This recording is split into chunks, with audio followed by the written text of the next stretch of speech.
Retour dans l'Aube à Joncreuil, dans le nord-est du département. Ce week-end, le village a mis à l'honneur son patrimoine à l'occasion de l'événement baptisé À l'ombre du clocher.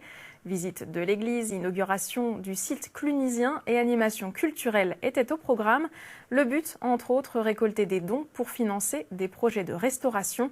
Les détails avec Lynn Wisnicki. Joncreuil est désormais un site clunisien, un label donné aux communes qui ont un lien avec l'abbaye de Cluny.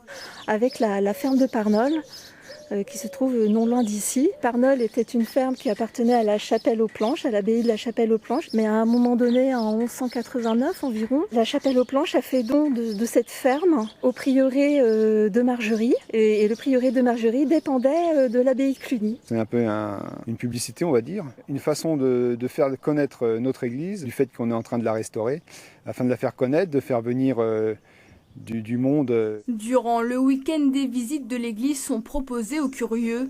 Un moyen de mettre en avant et de faire découvrir cet édifice du XIIe et XIIIe siècle. Elle n'est pas construite comme les églises des environs. Elle est beaucoup plus courte. Alors évidemment, on a comme les grandes arcades avec la nef, les bas-côtés.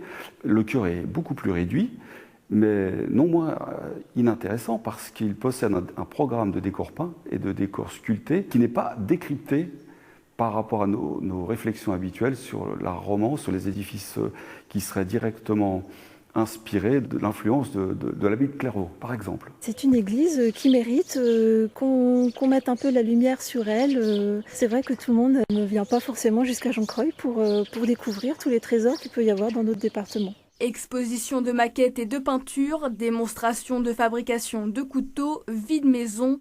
D'autres animations sont aussi organisées. Objectif, attirer les donateurs pour la restauration de l'église et notamment de ce tableau. Une peinture sur bois qui se nomme la crucifixion, qui avait pris place sur le pilier derrière nous. Il a été probablement recouvert de feuilles d'or avant d'être peint, ce qui le ferait remonter au XVe siècle. On est quand même un village de 90-95 habitants.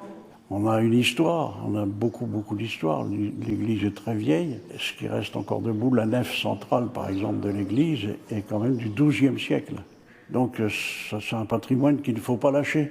L'association a mis en vente un ouvrage qui retrace l'histoire de l'église. Les bénéfices de la vente seront consacrés à la restauration de l'église.